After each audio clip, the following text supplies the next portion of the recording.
Por que a Rússia tem a tendência de se desintegrar de tempos em tempos? Essa é a Visão Libertária, sua fonte de informações descentralizadas e distribuídas, agora num formato novo. Será que vocês vão gostar? Fala aí no comentário o que você achou. Toda organização humana, governos, empresas, times de futebol, enfim, qualquer grupo de pessoas que se organiza com um objetivo específico, enfrenta o dilema da rigidez. Uma organização muito rígida, com uma liderança muito forte e sem questionamentos internos, costuma ser muito produtiva e capaz de suportar problemas externos muito mais do que estruturas mais elásticas, que mudam de opinião, onde ninguém tem 100% de poder, abundam questionamentos internos. Porém, embora uma estrutura rígida passe melhor por problemas pequenos, com muito mais facilidade que uma estrutura elástica, se o problema for muito grande, isso ameaça a própria existência da estrutura. Uma estrutura elástica certamente sofreria igualmente frente a tal problema grande, mas teria muito mais chance de sair do outro lado. A estrutura rígida quebra. Isso porque uma estrutura rígida tende a acumular tensões. Isso é válido também para materiais, engenharia e também em estruturas organizacionais humanas. Então, um metal muito duro e rígido pode ser melhor que um metal mole e elástico para superar problemas menores. Mas quando o problema é grande, as tensões internas se acumulam a tal nível que se torna inviável a mera existência daquela estrutura, daquela organização. Acontece a fratura. Essa busca por evitar riscos pequenos gerenciáveis acaba gerando riscos grandes que não são gerenciáveis. É provavelmente o que veremos acontecer com a Rússia, uma grande fratura. Kamil Galiv é um cientista político americano de origem russa que tem apresentado vários insights importantíssimos da cultura russa durante essa guerra de invasão da Ucrânia pela Rússia. Um ponto que ele sempre tenta mostrar é o quão diferente é o modo de pensar da elite política russa, a ponto de ser difícil para alguém do Ocidente, que vive numa democracia, sequer entender o tipo de relacionamento que existe por lá. Ele fez uma thread sobre um ponto importante lá no Twitter. A busca por estabilidade russa, por força na Rússia, gera uma excepcional tendência à ruptura catastrófica. A Rússia tem uma expectativa de grandeza mundial inerente em sua cultura, talvez derivada do território russo ser o maior do mundo, talvez derivadas de teorias meio idiotas, como a teoria da Heartland, que dizem que quem dominar a região central da Ásia dominaria o mundo. Veja o vídeo Por que a teoria da Heartland é pura baboseira sobre isso. O fato é que isso criou uma tendência para organizações muito rígidas, que se mostrou evidente em toda a história russa, desde o Império Russo até os dias atuais. Russos tendem a uma estrutura mais rígida em busca dessa suposta força perdida. Ele aponta para indicações claras disso, como, por exemplo, a idade média dos funcionários graduados do Kremlin. Mesmo comparado com outros países que compartilharam o passado soviético, são todos muito mais velhos. Existe uma tendência na Rússia para vitaliciedade em posições importantes do governo, o que faz com que novos líderes demorem a surgir. Quando a pessoa morre, não há ninguém treinado ou capacitado de fato para o cargo. Particularmente, a comparação é chocante com a Ucrânia.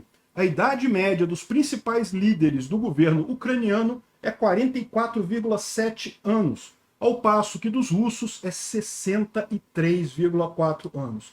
Isso sempre foi assim.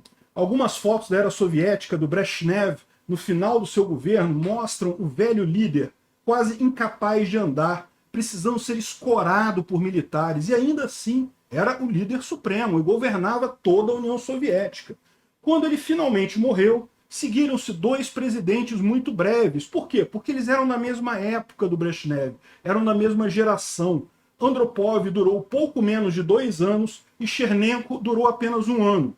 Os dois eram da mesma geração, no final eram tão velhos quanto Brezhnev. Não sobrou mais ninguém dessa geração. Ninguém preparou novos líderes, novas figuras dentro da política russa. Quem acabou entrando no final foi Gorbachev, que era 2 gerações posteriores a Brezhnev, poderia ser neto do Brezhnev. Seja para o bem, seja para o mal, Gorbachev acabou finalmente tentando fazer reformas na União Soviética. Reformas positivas na sociedade. Porém, naquele momento, as tensões já eram tão grandes que a ruptura foi inevitável. Ele também ficou no poder apenas 6 anos, até a dissolução completa da União Soviética em 1991. Dentre as mudanças propostas por Gorbachev estava exatamente a questão da idade compulsória de aposentadoria, aos 60 anos. Depois essa idade foi para 65, voltou para 60. Enfim, a importância dessa idade é a geração mais velha tem que se aposentar, a tempo da geração mais nova poder se familiarizar com o poder, e ainda tendo vivas as figuras que exerciam o poder antes, isso gera mais riscos, né? Afinal, são pessoas novas que estão assumindo o poder. Os jovens sempre podem cometer mais erros que a pessoa mais experiente evitaria. Mas isso evita a situação de a morte de alguém sem ninguém para ocupar o lugar. A aposentadoria é fundamental para fazer circular sangue novo na administração pública. Porém, em 2013, Putin elevou a idade compulsória de aposentadoria na Rússia de 60 para 70 anos. E não parou aí. Em 2020, ele retirou totalmente a idade de aposentadoria compulsória, o que mostra como hábitos culturais antigos são difíceis de superar. Mais uma vez, ter oficiais e servidores mais velhos garante a estabilidade, diminui os riscos no curto prazo, mas gera um problema ainda maior no longo prazo. Mesmo no exército russo, a aposentadoria compulsória subiu em 2014 para 65 anos de idade e em 2021 para 70 anos de idade. Sendo que, pela nova lei, o Putin pode emitir uma licença especial e o cara pode continuar no papel, praticamente congelando as posições mais altas das Forças Armadas em algumas figuras vitalícias. Curiosamente, Putin não tem a mesma preocupação com as províncias russas. Os governadores regionais, funcionários públicos regionais, continuam sujeitos às regras de aposentadoria compulsória, exatamente porque, na visão de Putin, isso os enfraquece, facilita o controle das províncias pelo governo central. O governo central, tendo pessoas muito mais experientes e capacitadas, consegue controlar com facilidade os centros regionais no resto da Rússia. Só que isso tem um efeito inadvertido de tornar os governos regionais muito mais dinâmicos e capacitados. Não apenas os governos da província têm uma rotação no poder maior, como também incorporam pessoas com mentalidade mais moderna, portanto capazes de lidar muito melhor com um mundo que mudou muito, o mundo tecnológico nosso da informação descentralizada e distribuída. No final das contas, embora Putin acredite que isso está enfraquecendo as províncias, porque realmente são pessoas com menos experiência, pessoas com tendência a errar mais, no final das contas isso está melhorando a situação lá. O fato é que a média de idade atual dos principais líderes do governo russo já é igual à dos dias finais do governo Brezhnev.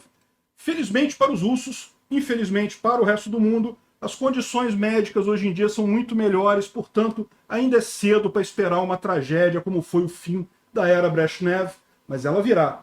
A guerra na Ucrânia pode precipitar os acontecimentos, mas, independente disso, a biologia é implacável. E mesmo a expectativa de vida tendo subido vários anos desde então, uma hora, meu amigo, o Putin vai bater as botas, não tem jeito. E, neste caso, podemos esperar um colapso do tipo que aconteceu no fim da era Brezhnev. Não vai ser imediato, o governo vai tentar se reorganizar, vai tentar colocar outras figuras da geração do Putin, o Medvedev, por exemplo, mas não tem jeito, o fim é trágico e é lógico. A dificuldade de achar um outro líder não era o único problema da União Soviética na era Brezhnev.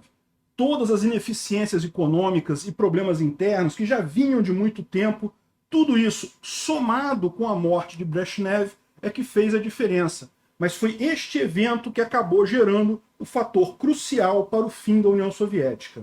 Na situação atual, com o poder central russo sofrendo deste mal, geriatria, mas ele sendo menos pronunciado nas administrações regionais, fica mais provável um desfecho, como indicado no vídeo, como a Rússia ficou tão grande e por que isso pode levar à desintegração dela. Poderes regionais mais fortes em um cenário de colapso do governo central, isso pode levar à fragmentação completa da Federação Russa. Putin sempre teve o sonho de ser um grande imperador russo, de unificar todas as áreas já dominadas alguma vez na história pelo Império Russo. Arrisca acabar a história como sendo o responsável pelo erro absurdo ao iniciar essa guerra, o responsável final pela dissolução da Federação Russa. Obrigado pela audiência.